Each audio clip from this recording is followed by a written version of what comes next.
Women are not without electoral or political power. It is noteworthy that the percentage of women who register to vote and cast a ballot is consistently higher than the percentage of the men who do so. End of quote. Repeat the line. Women are not without electoral or political power. It is noteworthy that the percentage of women who register to vote and cast a ballot is consistently higher than the percentage of the men who do so. End of quote. Repeat the line. There's something wrong with his medulla oblongata. You're having it both ways, Jared, because when the gas prices go up, it's got nothing to do with the president. When we see some decline, you want him to get the credit. Look, I think that there's no both-way thinking here at all. That's not how it works. That's not how any of this works. How well are things going in the country today? Only 21% say things are going well. I want to put that in some historical context for you. 21% is the low point. This goes back, in fact, off this chart, Jake. You have to go back to 2009 to find a time when the American electorate was this dissatisfied with the way things were going in the country. And when we ask specifically about economic conditions and we say, can you rate the economic conditions today? Look at this number. 82% of respondents in this poll say economic conditions in America are poor. Only 18% say that economic conditions are good. What are you? Some kind of doomsday machine, boy? Have any idea how much the price of oil, West Texas Intermediate, has dropped in the last 3 weeks? I mean, my question is easy to answer, yes or no. Right. Do you know what it has dropped in the last 3 weeks? Yeah. So you're saying the fact that it goes down off of a massive high after massive policy supply restrictions that is driving up the price of energy? Can you answer any question, yes or no? I am answering the question on behalf of the American people that I represent. Yeah, I mean, people are. It has dropped. $4 a gallon gasoline. Yay! Yeah, it's down. That's awesome. Okay, it's down 40 cents. My question was, is it down?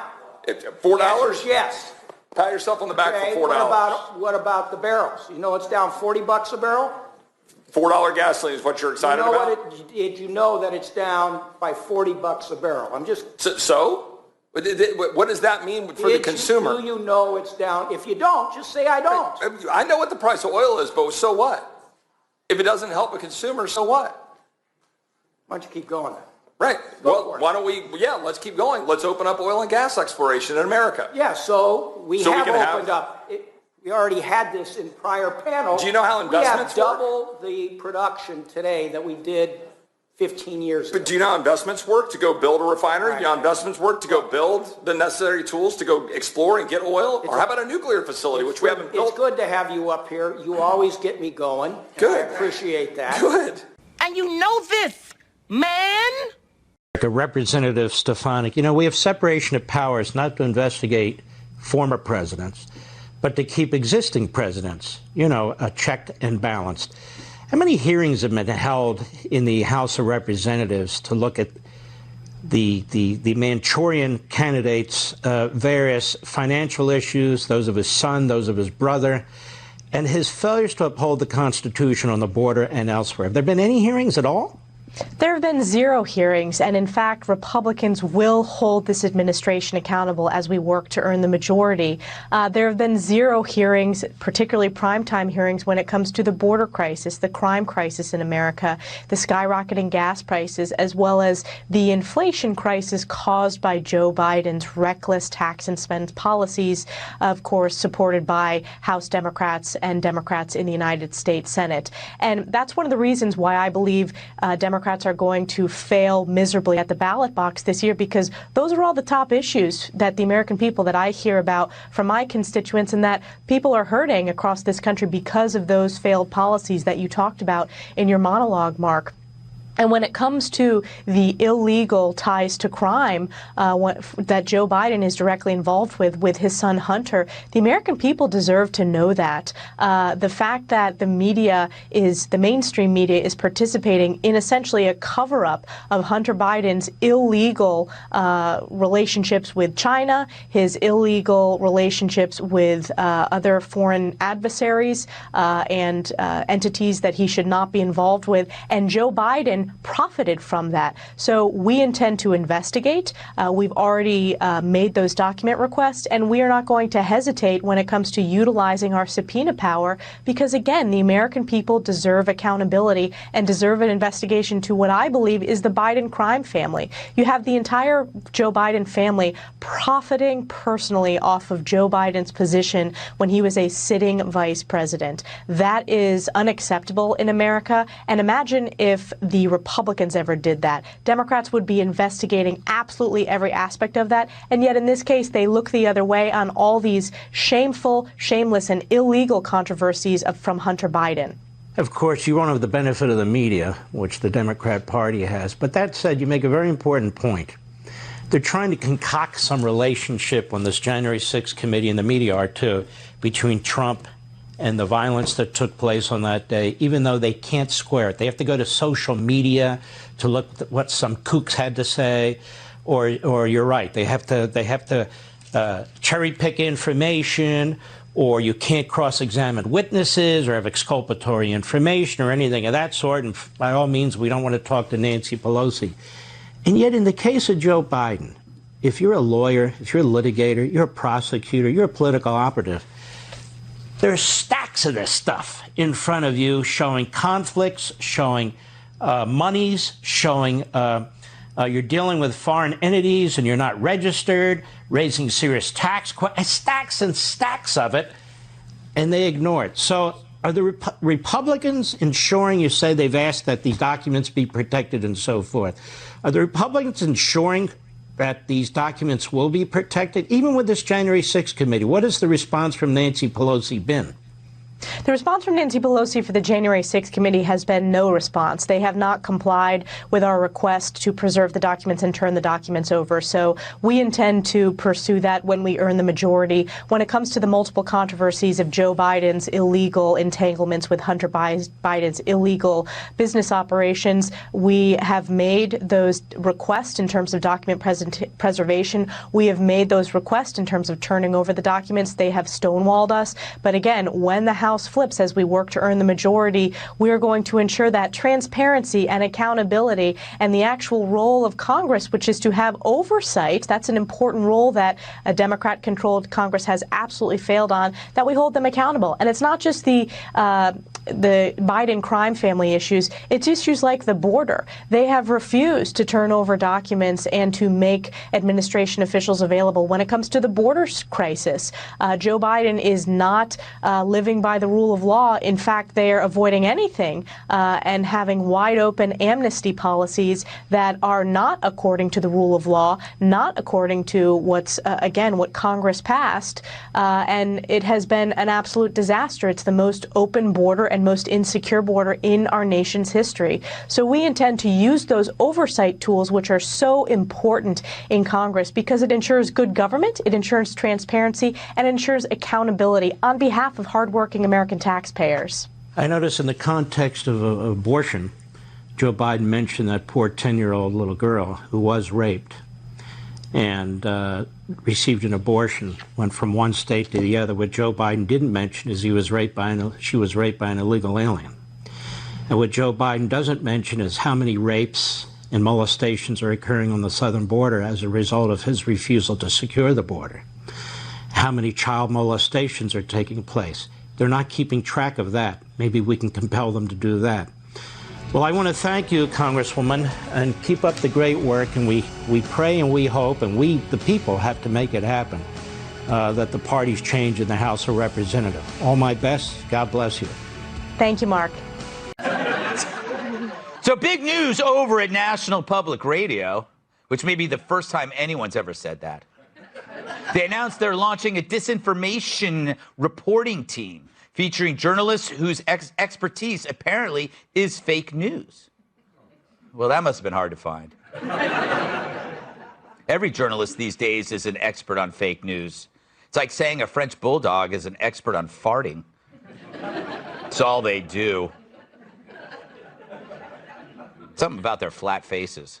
I don't know. But it's good to see NPR finally realizing the necessity of policing fake news, sort of like a drug addict checking himself into rehab, admitting you have a problem. NPR is the first step, so good for you. But will their first investigation be of themselves? This tweet from NPR itself, right before the 2020 election.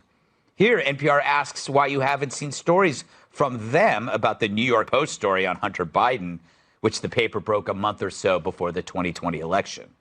As you know, the story was flushed down a toilet like an ounce of crack when cops kick in Hunter's front door.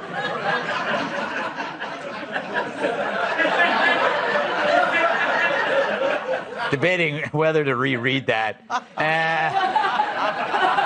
They got it. It's Monday. Yeah. It's Monday. I have a lot on my mind.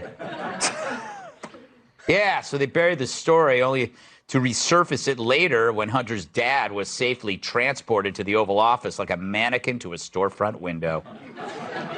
And unlike Joe trying to complete a handshake, the whole thing worked perfectly.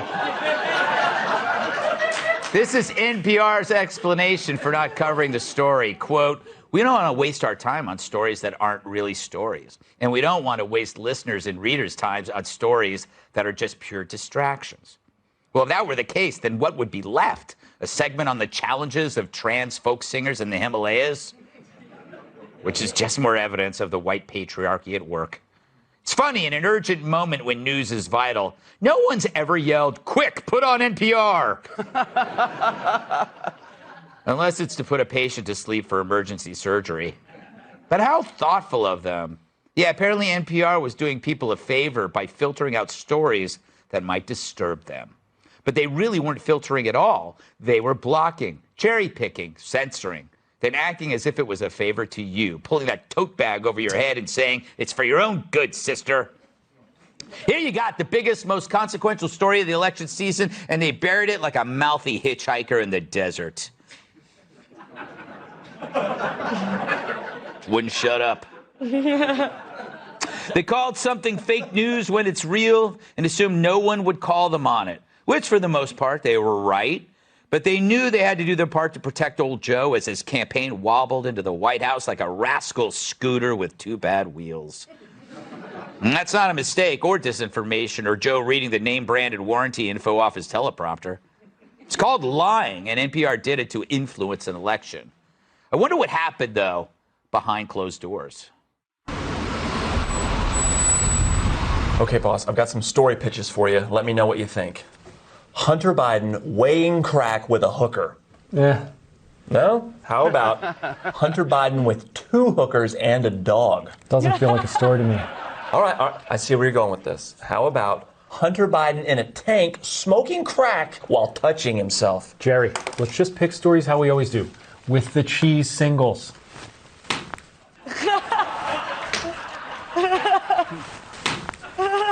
Non-binary indigenous patio furniture? Well, there's a story. I'll go write it up. Thank you. That's how it's done. All right. So now they start a disinformation bureau. But of course, the only disinfo they're going to focus on is the stuff that flows only in one direction, and that would be from right to left. Because if they didn't, wouldn't they first address the hidden Hunter story right out of the gate? Well, unless you enjoy turning blue and rendering yourself unconscious, don't hold your minty fresh breath. We actually contacted NPR to find out if they would, and we got nothing but an automated email in response. I guess NPR stands for no professional response.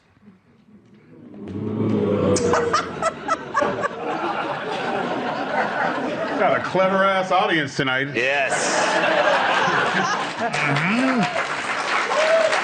Yeah.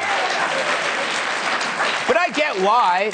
NPR's attempt at fact-checking is no different than all the other jokers who claim to fact-check as they let more whoppers slide through, like Brian Stelter's digestive tract. Meanwhile, they'll chase down memes by private citizens or dox them for making jokes, or worse, telling the truth.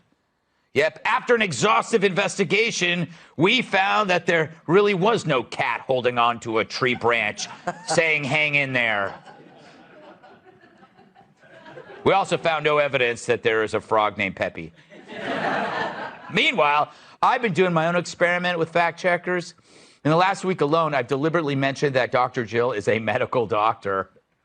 And not a single correction from the fact checkers. I'm serious. Means I'm going to go ahead with having her remove my gallbladder. It was nice knowing you folks. But I keep waiting for the Washington Post or PolitiFact or anyone to call me on it, but they don't. And why? Because even though I made it up, it's a lie that fits their narrative, so who cares? But maybe it's not their fault. Maybe they're confused because Dr. Jill's always seen with that shuffling elderly man. She's a month away from going to Joe's press events wearing scrubs and carrying a bedpan. That's date night. Thank you. But that's the way it goes. The real fake news is actually NPR's approach to fake news. It's a false front to appear like they're tackling something when in fact they're just creating another wall of interference against real news hitting their viewers. It's another user interface to protect their listeners from the truth, much in the way Fox Security protects me from overzealous fans. You know, it's the teenage girls who are really aggressive. But I keep it classy. But just like the flimsy tote bags that NPR gives away, nobody's buying it. No matter how earnest and gentle your voices are when reporting it, we hear the BS loud and clear. Your response to fake news is just more fake news. Fact check that. Sir? Yeah. Okay, that's all I'm doing is verifying that, look, verifying that you have it. You got 2 different purchases. Okay. If you have them, I'm out of here. That's how quick it is. Yeah. You have them with you by any chance? Are they? If you can unload them and bring them out, or you can go out to your foyer here, check them out, by serial number, and we're out of here. That's it? Yep. That's it. It'll take 5 seconds. The reason we're out here is we're obviously gun violence has been an uptick, so we want to make sure we've been having a lot of issues with straw purchases. So one of the things indicators that we get is somebody makes like a large gun purchase, and then a lot of times we've been there like, oh, those guns got taken. We're like, so the idea is when you purchase more than 2 guns at a time, it generates a multiple sale report. And it comes to us and we have to check them out. Okay. That's all that is. You did nothing wrong. Did absolutely zero. I noticed that you were stopped in Philly though, right? With one of your guns. The best way to get something done, if it holds near and dear to you that you like to be able to, anyway, from Charlotte, another line going from in Florida down to Tampa of Putin's kleptocracy. Yeah.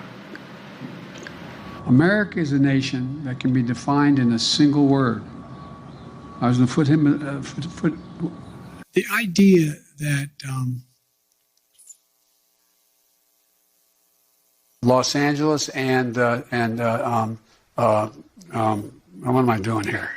For 2 reasons. One,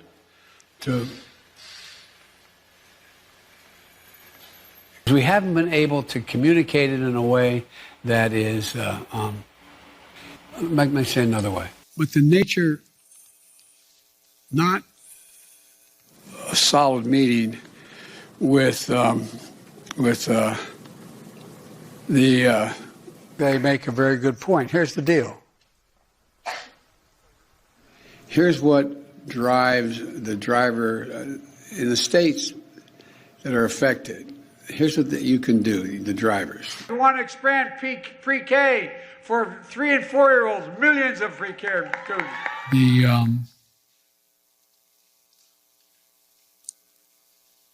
There's something wrong with his medulla oblongata. Senator Manchin is rejecting the global tax deal that Secretary Yellen negotiated with like 100 plus countries. What will happen if those countries move ahead with the deal and the U.S. doesn't? So I have a couple of points on that that I wanted to share with all of you. So we remain committed to finalizing a global minimum tax. It will level the playing field, as you all know, for U.S. businesses, decrease incentives to move jobs offshore, and close loopholes that corporations have used to shift profits overseas, which will benefit American workers, businesses, taxpayers, and middle-class families. So that is critical and that is important and why we need to do this. But this significant incentive for America to come into, it's significant for America to come into compliance. Right now, other countries are pursuing legislation that would put them in compliance. If they act and America doesn't, we'll lose out on tax revenues that we could use to invest in the strength of our economy and the middle class. So it's too important for our economic strength and competitiveness to finalize this agreement. So we'll continue to work always to get it done. So that's going to be our focus as well. That's not how it works. That's not how any of this works. The first frost, you know what was happening? You had to put on your windshield wipers to get literally the oil slick off the window. That's why I and so damn many other people I grew up have cancer. There's something wrong with his medulla oblongata. What we need to do domestically, what we need to do to bring down the cost of gas. Well, right? Right? I seen a meme the other day that said me Googling online how to make gas at home. Okay? Ooh, don't do that. Don't do that. Please don't do that. Hilarious. You are stuck on stupid. I mean, we have an NCAA Woman of the Year who spent 95% of their life as a male. It doesn't add up. It's incredibly just insulting. Think of all the athletes at UPenn, the deserving female athletes who did not get this nomination, and Thomas did after quite literally only 1 year. Woman of the Year, it makes sense because it's been 1 year Thomas has spent as a female. And so, yeah, it's insulting. It's a punch in the gut. It's a slap to the face, and it's a total regression of what Title IX stands for. And ironically enough, I brought this. It's a letter I got from the NCAA today. I got it actually as I was walking out of the door to come to the studio, but I picked it up. It says that this award is rooted in Title IX. I'll just pause there for a second. It's rooted in Title IX, and as the 50th anniversary of Title IX, this year's NCAA Woman of the Year Award provides an important opportunity to honor incredible women and reflect on the impact of women on intercollegiate sports. And I just read this, and honestly, like you said, I just laughed because that's what we're doing at this point, is laughing at women.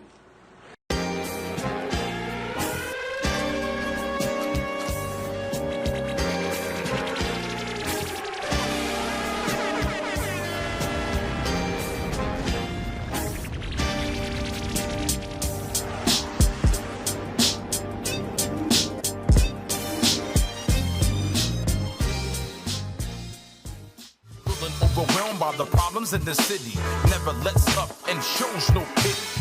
Getting down to the knit and the grit, forced with decisions that may cause collisions. Messing with the flow of the universe, going from bad to worse. Now break it down. Growing up in the tough city, never showing no pity. Through all the stress and strife from the city life, no more feeling pain. Take cover from the pouring rain. If you need some strong advice for the city life, breaking it down on the soulful sound that doesn't have an end while making amends.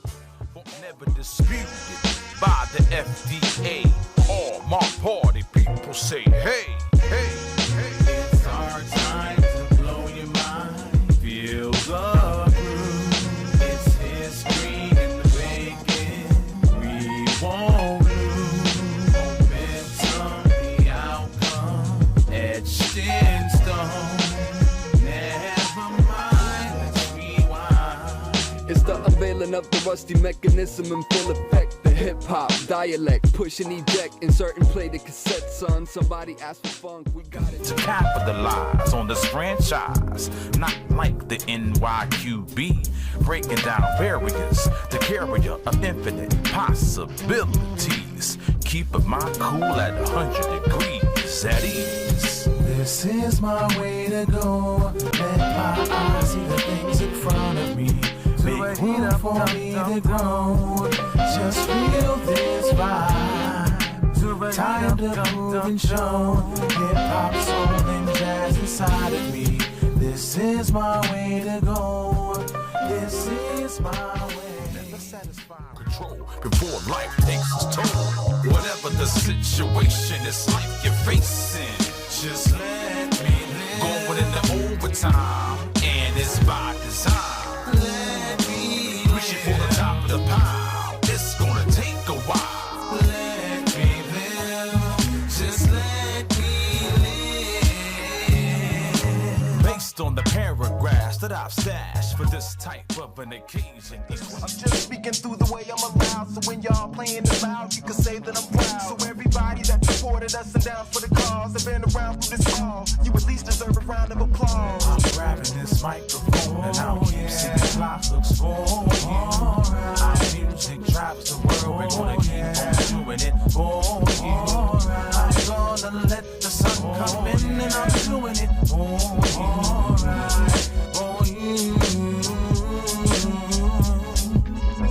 Let me talk about a revolution. Futures bleak, no hope for a solution. Firmly planning, taking a stance, always looking for one more chance.